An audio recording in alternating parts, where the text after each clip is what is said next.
షణ్ముఖ ఈ ప్రొఫెసర్ నాగేశ్వరరావు ఉన్నావా? పేరు తెలుసు కదా, ఐడియా ఉంది కదా.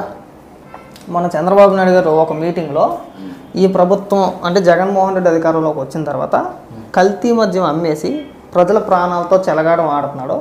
నేను వచ్చిన తర్వాత ఈ కల్తీ మద్యానికి చెక్ పెడతా, ఒకవేళ ఉన్నా సరే బ్రాండెడ్ మద్యమే ఉంటుంది, అందువల్ల అమ్మినా బ్రాండెడ్ మద్యం అమ్ముతాం తప్పితే కల్తీ మద్యం అమ్మి ప్రజల ప్రాణాలతో చెలగాటం ఆడడం అనే మాట చంద్రబాబు నాయుడు గారు చెప్తే ఇవాళ ఇదొక విశ్లేషణ దానిపైన ఇది ఒకసారి వినిపిస్తాను చూడండి, ఇక్కడ తెలిసిపోవచ్చు, ఒకసారి వినిపిస్తాను చూడండి. ఇంకో మాట అనాల్సిందే, ఎందుకంటే నాణ్యమైన మద్యాన్ని ధర తక్కువ ధరకి ఇస్తా కనుక ఎక్కువ తాగండి, మీ ఆరోగ్యాలు చెడగొట్టుకోండి, మీ లివర్ చెడగొట్టుకోండి, మీకు ఆరోగ్యశ్రీ కింద లివర్ కూడా నేనే ట్రాన్స్ప్లాంట్ చేయించి పెడతాను, అయినా కూడా ట్రాన్స్ప్లాంటేషన్ ఫెయిల్ అయ్యి మీరు చచ్చిపోతే నీ భార్యకు వితంతు పెన్షన్ ఇస్తాను అని కూడా ప్రామిస్ చేయాలి కదా. ఏమి అద్భుతమైన సంక్షేమ పథకం సార్ ఇది. అంటే ఏమి మేధావి తమ్ముడు కదా, కనపడితే అన్నా అసలు వీడికి ఏం తెలుసున్నా ఇన్న ఈ 5 ఏళ్ళలో ఏడున్నాడు వీడి అసలు. వయసులో పెద్దవాడు అయిపోయాడు కానీ కనబడితే ముందు నీ సిప్పిచ్చి కొట్టాలా. అబ్బా ఏ మేధావుతానా నీ మేధావుతాను తగలట్ట. అక్కడ చంద్రబాబు నాయుడు గారు అన్నది ఏంటి, ఇది ఇక్కడ మాట్లాడేది ఎన్నాళ్ళు స్వామి ఇట్లా డబ్బులు తీసుకొని ఎన్నాళ్ళు మా రాష్ట్రాన్ని నాశనం చేయాలనుకుంటున్నాను. అప్పుడు అట్ట కాదు, కల్తీ మద్యం అమ్మేస్తున్నాడు అంటే దాని గురించి మాట్లాడరు. అసలు ఏపీలో దొరికేది మందే కాదురా, మందు పేరుతో విషరసాయనాలని అమ్మేస్తున్నారు అక్కడ, అవి తాగి ప్రజలు ప్రాణాలు కోల్పోతున్నారంటే దాని గురించి మాట్లాడారు. నాగేశ్వర గారు స్వయం ప్రకటిత మేధావి, సెంట్రల్ గవర్నమెంట్ ఇచ్చింది ఆయన రిపోర్టు. అది ఆంధ్రప్రదేశ్ మద్యం తాగితే ఆల్రెడీ రాకేష్ మాస్టర్ ఒక అతను ప్రాణాలు కోల్పోయాడు, దాని గురించి మాట్లాడు. పక్క రాష్ట్ర వాళ్ళు ఎంతమంది చెప్పినా సరే చూడు మళ్ళీ ఏం మాట్లాడుతున్నారంటే ప్రభుత్వాన్ని ప్రశ్నించి దమ్ము ఉండదు దగ్గర, జగన్మోహన్ రెడ్డిని ప్రశ్నించి దమ్ము ఉండదు దగ్గర. గుండెపోటు వచ్చిందని, గుండెపోటు కాదు గొడ్లపోటు వచ్చిందని ముసలా కొడుకులు అందరికీ భయం మాట. నువ్వేం అడగాలి? ఎందుకు స్వామి మీలాంటి వాళ్ళు మా రాష్ట్రాన్ని ఇంకా ఏం నాశనం చేయాలనుకుంటున్నా? కాదు, చంద్రబాబు నాయుడు గారు అక్కడ క్లియర్గా చెప్పారు కదా, కల్తీ మద్యం అమ్ముతున్నాడయ్యా, సొంత బ్రాండ్లు అమ్ముతున్నాడు, అధిక ధరలకు అమ్ముతున్నాడు, దానివల్ల ప్రజల ప్రాణాలు పోతున్నాయి మద్యం తాగితే. ఇప్పుడు జగన్మోహన్ రెడ్డి చెప్పాడు కదా, మద్యపానం నిషేధం చేయడం సాధ్యం కాదు అని చెప్పేసి జగన్మోహన్ రెడ్డి చెప్పాడు. ముందు దఫల వారీగా మద్యపాన నిషేధం చేస్తానని చెప్పింది జగన్మోహన్ రెడ్డి, దాని గురించి మాట్లాడడం. చంద్రబాబు నాయుడు గారు మాట్లాడితే మన మేధావుతనం తగలట తన్నుకొచ్చేది అంతే, తన్నుకొచ్చేసి ఏమన్నా ఉపన్యాసాలు ఇస్తారా? అక్కడ కూడా బతుక్కి చంద్రబాబు నాయుడు గురించి మాట్లాడితేనే ఉనికి. చంద్రబాబు నాయుడు గారు పేరు చెప్పుకోకపోతే వీళ్ళకి అసలు బతుకే లేదు, వీళ్ళు అసలు మేధావులే కాదు. వీళ్ళ మేధావుతనం తగలెట్టాలి కానీ ఎంతసేపు కూడా చంద్రబాబు నాయుడు గారి మీద పడి ఆడవాలి. ఎవడైనా సరే, ఈ ప్రొఫెసర్ నాగేశ్వరరావు కావచ్చు, జర్నలిస్ట్ సాయి కావచ్చు, ఆ తెలకపల్లి రవి కావచ్చు, మాకు రాజమండ్రిలో ఒక ఉన్నాడు మాకు ఉండవల్లి అరుణ్ కుమార్ కావచ్చు, వీళ్ళ మేధావుతనం తగలెట్ట చంద్రబాబు నాయుడు గారిని విమర్శించడానికే తప్పితే రాష్ట్రానికి పనికొచ్చే విశ్లేషణ ఒకటే ఉండదు. ఎప్పుడైనా మాట్లాడాం మనం? ఏపీలో దొరికే కల్తీ మద్యం గురించి ఎప్పుడైనా మనం మాట్లాడామా? అక్కడ జరిగే స్కామ్ గురించి ఎప్పుడైనా మనం మాట్లాడామా? నేను డిబేట్ లో కూర్చొని కొల్లగా చెప్తా ఇట్లాంటివి. తలపండిపోతాం మేము మేధావులమే. ఇంకా తలపండి మా రాష్ట్రం గురించి మాట్లాడి ఏమవుతుంది నీకు, ఏం ముద్రిస్తావు నువ్వు? పోనీ అక్కడ ఉంటాడంటే ఏపీ పరిస్థితులు మనోడికి తెలియవు, తెలంగాణలో ఏడుతాడు కాబట్టి ఏపీ పరిస్థితులు.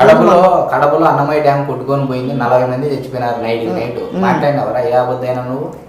దాని గురించి వద్దు, మద్యం గురించే మాట్లాడుకుందాం. ఏందన్నా మద్యం ఏందన్నా? అసలు ఎవడున్నాయితున్నా? అసలు నాకు అదే కదా అర్థం కావట్లా.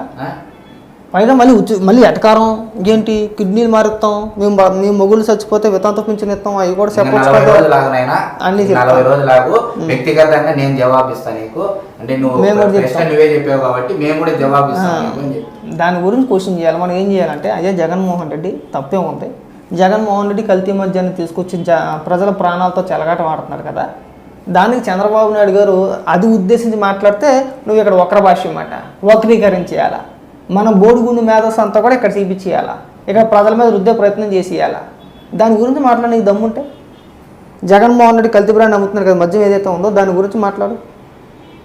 తర్వాత చూద్దుగా నీ సంగతి ఏమవుద్దో. మళ్ళీ రెండో రోజుకి గుండెపోటు మేధావులాగా ముద్ర వేసుకోవడము, టీవీలకి ఇంటర్వ్యూలు పిలిచేవాళ్ళు అనాలి ఫస్ట్ ఆఫ్ ఆల్. రెండోది ఏంటంటే ఇలాంటి వాళ్ళకి పని పాట లేకోకుండా ఆ వీడియోలు వేసుకొని కూర్చోవడము, రాష్ట్రము ఇన్ని లక్షల కోట్లు అప్పు చేస్తే ఒక మాట మాట్లాడు. వీళ్ళ బాధ ఏంటి చెప్పనా? వీళ్ళ బాధ అసలు మెయిన్ బాధ ప్రజల గురించనో లేదంటే రాష్ట్రం గురించనో కాదు. వీళ్ళ బాధ ఇప్పుడు చంద్రబాబు నాయుడు గారిని విమర్శిస్తే ప్రతిపక్ష పార్టీలు డబ్బులు వస్తాయి. ఇక్కడ కేసీఆర్ కావచ్చు, లేదంటే అక్కడ జగన్మోహన్ రెడ్డి కావచ్చు, ఇంకా XYZ ఏ పార్టీలు అయినా సరే చంద్రబాబు నాయుడు గారిని టార్గెట్ చేయాలనుకుని డబ్బులు వస్తాయి. ఎందుకంటే చంద్రబాబు నాయుడు గారు సీనియర్ నాయకులు. ఆయన కొడుకు పెళ్లికి విజయసాయి వచ్చాడు. ఆయనకి కన్నా అనుబంధం అలాంటిది ఆంధ్ర రాష్ట్ర ప్రజలందరికీ తెలిసిందే. అర్థమైందా? ఎందుకంటే ఏంటి స్వామి మమ్మల్ని మా నాన్న మమ్మల్ని వదిలే స్వామి, నీలాంటి మేధావులు మాకు అవసరం లేదు, మాకున్న తెలివితేటలు మా అభివృద్ధి మా రాష్ట్రం మేము చేసుకోగలుగుతాము దండం స్వామి. తెలుగు 2 రాష్ట్రాల్లో చంద్రబాబు నాయుడు గారు సీనియర్ నాయకులు, చెప్పుకోదగ్గ నాయకులు, సీనియర్ నాయకులు.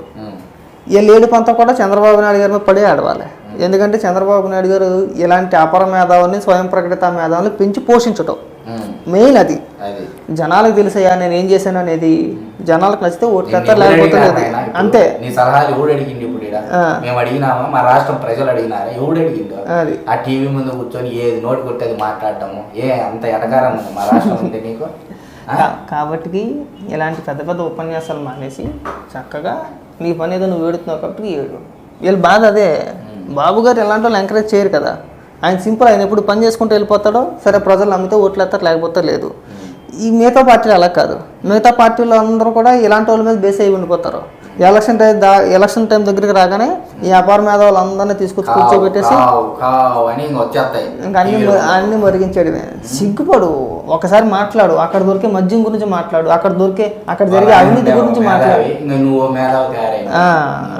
దాని గురించి మాట్లాడాలి. ఏ రాష్ట్రంలో అయినా సరే మద్యం అమ్మేటప్పుడు డిజిటల్ పేమెంట్ ఉంటుంది కదా, ఎక్కడైనా దాని గురించి మాట్లాడు.